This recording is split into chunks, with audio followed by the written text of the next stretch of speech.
तो मुझे income tax law modify करने में कोई दिक्कत नहीं थी। हम चाहते थे बेहतरी आए, हम चाहते थे कि ज्यादा टैक्स, लेकिन इस तरीके से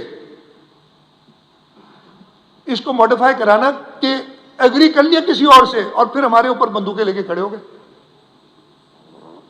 तो मैं ये कहूंगा कि फेडरल गवर्नमेंट को, और जो फेडरल गवर्नमेंट में लोग मौजूद हैं, हम तो सपोर्ट कर रहे हैं ना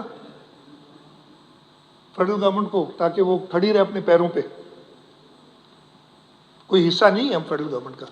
जो लोग हिस्सा है फेडरल गवर्नमेंट का, उनको भी सोचना चाहिए, फेडरल गवर्नमेंट से कहना चाहिए कि सूबों को ऐसे ट्रीट ना करें।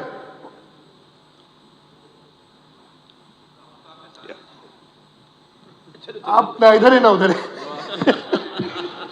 माफी के साथ। अजय जी अब आ जाए, इसके रेट पे मैं बात करता हूं। हमने कहा कि जी ऐसा ना करें। अजय जब ये टैक्स लग रहा था, ये पिछले साल मई जून की बात है, इन्होंने कहा एसोसिएशन ऑफ पर्संस पे टैक्स लगेगा। उस वक्त जो मैक्सिमम ब्रैकेट था ना एओपी का, जो लोग टैक्स देते हैं उस मद में उनको पता होगा, वो था 35%। 1 जुलाई से इन्होंने इसको बढ़ा के 45% कर दिया। हम 35 पे भी कह रहे थे कि 35 एक साथ ना करो, 25 करो और फिर 30 करो और फिर 35 करो। इन्होंने बढ़ा के उसको कर दिया 45% एओपी का टैक्सेस जो एफबीआर में था।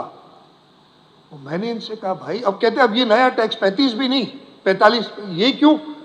तो जवाब एफबीआर के लोगों का क्या था कि हमने 35 से 45% इसलिए किया कि लोग टैक्स चोरी करते, तो रेट बढ़ा दो।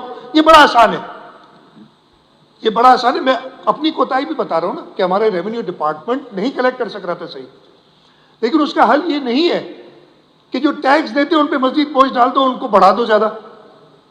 आप कह रहे हैं एग्रीकल्चर इनकम टैक्स कितना, ये फ्रंट रो में, मैं बाकी पूरों का मैं एक एक का बता सकता हूं।